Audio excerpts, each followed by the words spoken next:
Chapter 25 The Unknown. Daylight, for which Dante had so waited with open eyes, again dawned. With the first beams of day, Dante rose, climbed, as on the previous evening, up the most elevated precipices of the island, to search the horizon around. But, as on previous evening, all was deserted. Returning to the entrance of the cave, he raised the stone, filled his pockets with precious stones, put the box together as well as he could, covered with earth which he trod down, sprinkled fresh sand over the spot to give it everywhere a similar appearance.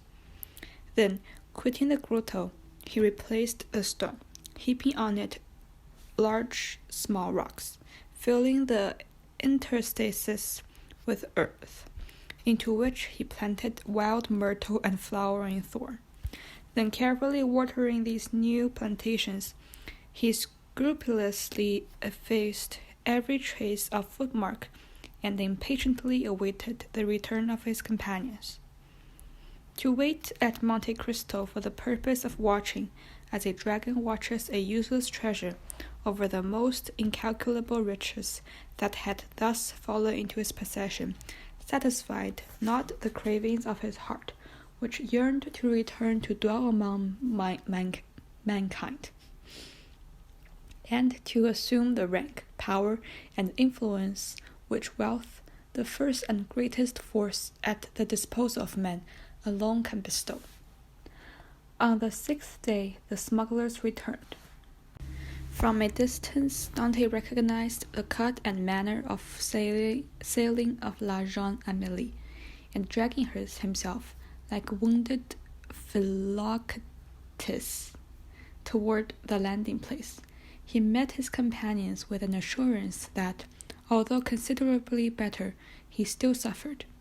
He then inquired how they had fared in their trip. The smugglers had, indeed, been successful in landing their cargo, but they scarcely done so when they received intelligence that a guardship had just quitted the port of Toulon, and was crowding all sail toward them. This obliged them to fly with all speed, when they could but lament the absence of Dante, whose superior skill in the management of a vessel would have availed them so materially.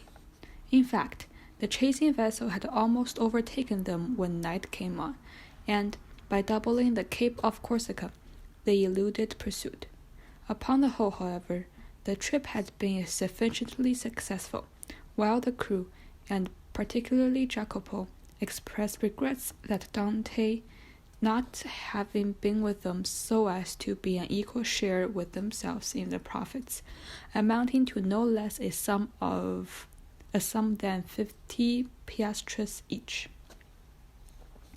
Edmond preserved his self-command, not even smiling at the enumeration of all the benefits he would have reaped had he been able to quit this isle. But, as La Jeune Amélie had merely come to Monte Cristo to fetch him away, he embarked that same evening, and proceeded with the captain to Lagorne. Arrived at Lagorne, he repaired to the house of a Jew, a dealer in precious stones, to whom he disposed of 4 of his smallest diamonds, for 5,000 francs each.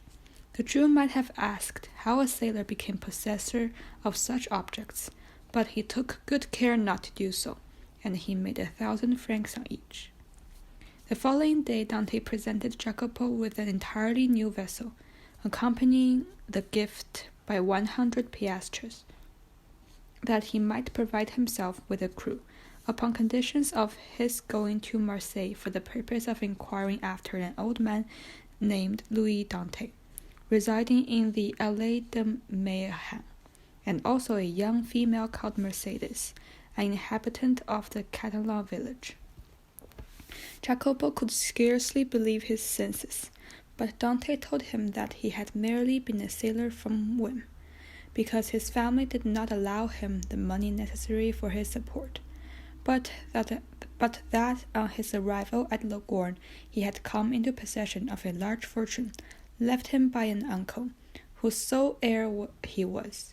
The superior education of Dante gave an air of such probability to this statement that it never once occurred to Jacopo to doubt its accuracy. The term for which Edmond had engaged to serve on board La Jeune Amélie having expired, Dante took leave of the captain, who at first tried to retain him as one of the crew, but, having been told the history of the legacy, he ceased to importune him further. The succeeding morning, Jacopo set sail for Marseille, with directions from Dante to join him at the island of Monte Cristo. The same day Dante departed without saying where he was going. He took leave of the crew of La Jeune Amélie after distributing a splendid gratuity, and of the captain with a promise to let him hear of him some day or other. Dante went to Genoa. At the moment of his arrival, a small yacht was being tried in the bay, by order of an Englishman, who, having heard that the Genoese were the best builders of the Mediterranean, wanted a yacht built there. The price agreed upon with the Englishman was 40,000 francs. Dante offered 60,000 francs, upon condition of being allowed to take immediate possession of it. The Englishman had gone upon a tour through Switzerland, and was not expected back in less than 3 weeks or a month, by which time the builder reckoned upon being able to complete another. Dante led the builder to a Jew, retired to a small back parlor, and the Jew counted out to the shipbuilder the sum of 60,000 francs. The builder then offered his service in providing a crew, but this Dante declined with many thanks, saying he was accustomed to cruise about quite alone. The only thing the builder would oblige him in would be to contrive a secret closet in the cabin at his bed's head. The closet to contain 3 divisions, so constructed as to be concealed from all but himself. He gave the size of these divisions, which were executed next day. 2 hours afterward, Dante sailed from the port of Genoa, amid the gaze of a crowd curious to see the Spanish nobleman who preferred managing his vessel himself. He acquitted himself admirably, without quitting the tiller. He made his little vessel perform every movement he chose to direct. His bark seemed, indeed, possessed of intelligence, so promptly did it obey the slightest impulse given. And Dante confessed to himself that the Genoese deserved their high reputation in the art of shipbuilding. The spectators followed the little vessel with their eyes so long as it remained visible. They then turned their conjectures upon her probable destination. Some insisted she was making for Corsica, others the Isle of Elba. Others offered bets to any amount that she was bound for Spain, others to Africa, but no one thought of Monte Cristo. He arrived at the close of the second day.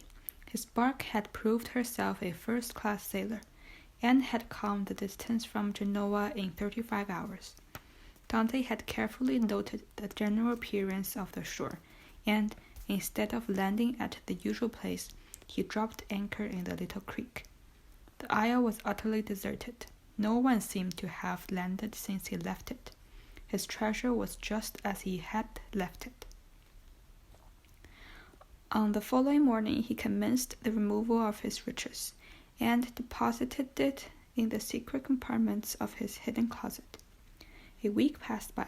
Dante employed it in maneuvering his yacht around the island, studying it as a horseman studied his horse, till at the end of that time he was perfectly conversant with its good and bad qualities. The former Dante proposed to augment, the latter to remedy. Upon the 8th day of his being on the island, he discerned a small vessel crowding all sail toward Monte Cristo. He recognized the bark of Jacopo. He immediately signaled it. His signal was returned, and in 2 hours afterward the bark lay beside his yacht. A mournful answer awaited each of Edmond's eager inquiries. Old Dante was dead, and Mercedes had disappeared. Dante listened to these tidings with calmness, but, leaping ashore, he signified his desire to be quite alone. In a couple of hours he returned. 2 of the men from Jacopo's bark came on board the yacht to assist in navigating it, and he commanded she should be steered direct to Marseille. For his father's death he was prepared, but what became of Mercedes? Without divulging his secret, Dante could not give sufficiently clear instructions to an agent. There were, besides, other particulars he was desirous of ascertaining, and those were of a nature he alone could investigate. His looking-glass had assured him, during his stay at Leghorn, that he ran no risk of recognition, added to which he had now the means of adopting any disguise he thought proper. One fine morning, then, his yacht, followed by the little bark, boldly entered the port of Marseille, and anchored exactly opposite the memorable spot from whence, on a never-to-be-forgotten night, he had been put on board the boat for the Chateau d'If.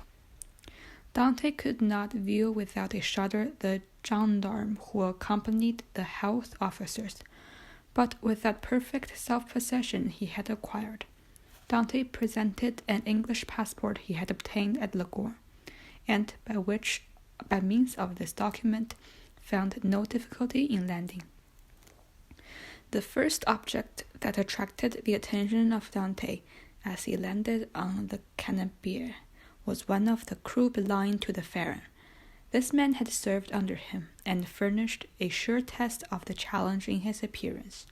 Going straight toward him, he commenced a variety of questions, to which the man replied without a word or look implying his having the slightest idea of ever having seen before the individual with whom he was then conversing. Giving the sailor a piece of money in return for his civility, Dante proceeded onward, but ere he had gone many steps, he heard the man loudly calling him to stop. Dante instantly turned to meet him. "I beg your pardon, sir," said the honest fellow, "but I believe you made a mistake. You intended to give me a 2-franc piece, and see, you give me a double Napoleon." "Thank you, my good friend. I see that I have made a mistake, but by the way of rewarding your honest spirit, I give you another double Napoleon, that you may drink to my health with your messmates." So extreme was the surprise of the sailor that he was unable even to thank Edmond, whose receding figure he continued to gaze after, saying to himself, "Ah, that's one of those nabobs from India." Dante, meanwhile, continued his route. Each step he trod oppressed his heart with fresh emotion. His first and most indelible recollections were there. Not a corner, not a street, not a crossing that he passed but seemed filled with dear and cherished reminiscences. At the end of the Rue de Noailles, a view of the Allée de Mayenne was obtained. At this spot his knees tottered under him. He had almost fallen beneath the wheels of a vehicle. Finally, he found himself at the door of the house in which his father had lived. The nasturtiums and other plants which his parent had delighted to train before his window had all disappeared from the upper part of the house. Leaning against a tree, he remained long gazing to those windows. Then he advanced to the door, and inquired whether there were any chambers to be let. Though answered in the negative, he begged so earnestly to be permitted to visit those on the 5th floor, that the concierge went up to the present possessors and asked permission for a gentleman to be allowed to look at them. The tenants of the humble lodging were a young couple who had been scarcely married a week, and the sight sent a pain through his heart. Nothing in the 2 small chambers recalled his father. The very paper was different, while the articles of antiquated furniture with which the rooms had been filled in Edmond's time had all disappeared. The 4 walls alone remained as he had left them. The bed was placed as the former owner had been accustomed to have his, and, spite of his efforts to prevent it, the eyes of Edmund were suffused in tears as he reflected that on that spot his parent had expired, calling for his son.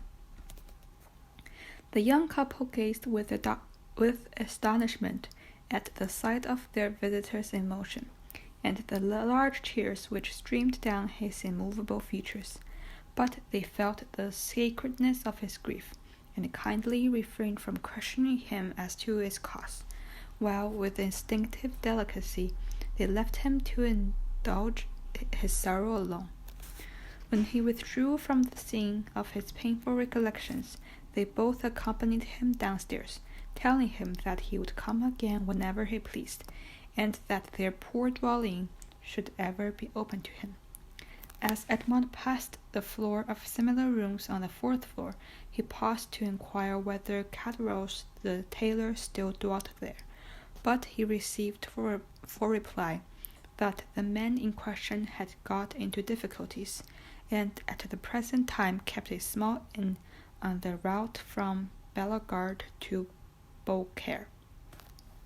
Having obtained the address of the person to whom the house in the Allée de Mayhem belonged, Dante next proceeded thither, and under the name of Lord Wilmore, the same appellation as that contained in his passport, purchased the small dwelling from the sum of 25,000 francs, at least 10,000 more than it was worth, but had its owner asked 10 times the sum he did, it would unhesitatingly have been given. The very same day, the occupants of the apartments on the 5th floor of the house were informed by the notary who had arranged the transfer that the new landlord gave them their choice of any of the rooms in the house, without the least increase of rent, upon condition of their giving him possession of the 2 chambers they inhabited. The strange event occupied for a whole week the inhabitants of the Allée de Mayhem, and caused 1,000 guesses, not one of which came near the truth. But that which puzzled the brains of all was the circumstance of the same stranger who had visited the Allée de Mayhem being seen in the evening walking in the little village of the Catalans, and afterward observed to enter a poor fisherman's hut, and to pass more than an hour in inquiring after persons who had either been dead or gone away for more than 15 or 16 years. But on the following day, the family from whom all these particulars had been asked to receive a handsome present, consisting of an entire new fishing boat with a full supply of excellent nets. The honest fellows would gladly have poured out their thanks to their benefactor, but they had seen him, on quitting the hut, merely give some orders to a sailor, and then, springing lightly on horseback, quit Marseille by the Porte d'Aix.